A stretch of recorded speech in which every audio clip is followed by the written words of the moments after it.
ଭିକ ମାଗିବା ପାଇଁ ଏକ କୁଟିଆ ସମ୍ମୁଖରେ ଅଟକି ଗଲେ।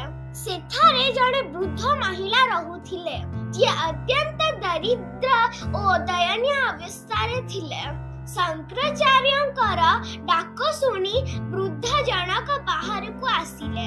ତାଙ୍କ ହାତରେ କିଛି ଶୁଖିଲା ଅଁଳା ଥିଲା।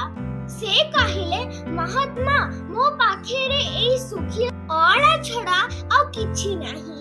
ଶଙ୍କରାଚାର୍ଯ୍ୟ ତାଙ୍କ ଅବସ୍ଥା ଦେଖି ଦୁଃଖରେ ମ୍ରିୟମାଣ ହେଇଗଲେ।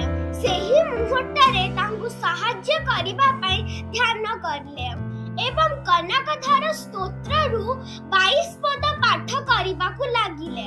ଏଥିରେ ସନ୍ତୁଷ୍ଟ ହେଇ ମା ଲକ୍ଷ୍ମୀ ସ୍ୱୟଂ ଦର୍ଶନ ଦେଲେ ଏବଂ କହିଲେ, ଶଙ୍କରାଚାର୍ଯ୍ୟ, ଏହି ମହିଳା ତାଙ୍କ ପୂର୍ବ ଜନ୍ମରେ କିଛି ଦାନ କରିନାହାନ୍ତି। ଯଦି ବା କାହାକୁ ଦେଇଛନ୍ତି, ଖରାପ ମନରେ ଦେଇଛନ୍ତି।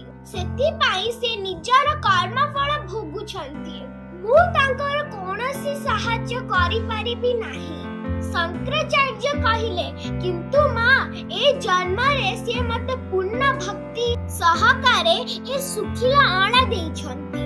ତାହା କ'ଣ ଯଥେଷ୍ଟ ନୁହେଁ ମା? ତାଙ୍କ ଘରେ କିଛି ନଥାଇ ମଧ୍ୟ ସେ ମୋତେ ୟାକୁ ଦେଇଛନ୍ତି।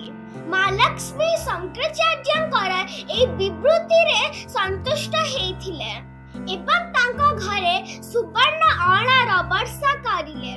ସେଥିପାଇଁ କୁହାଯାଇଛି, ଅଁଳା ନବମୀରେ ଦାନ ଦେବାଠୁ ବଳି ଆଉ କିଛି ନାହିଁ। ଆପଣ ସମସ୍ତଙ୍କୁ ଅଁଳା ନବମୀର ହାର୍ଦ୍ଦିକ ଶୁଭେଚ୍ଛା। ଆଶା କରୁଛି ଆପଣମାନେ ଆଜି ନିଶ୍ଚୟ କିଛି ଦାନ କରିବେ।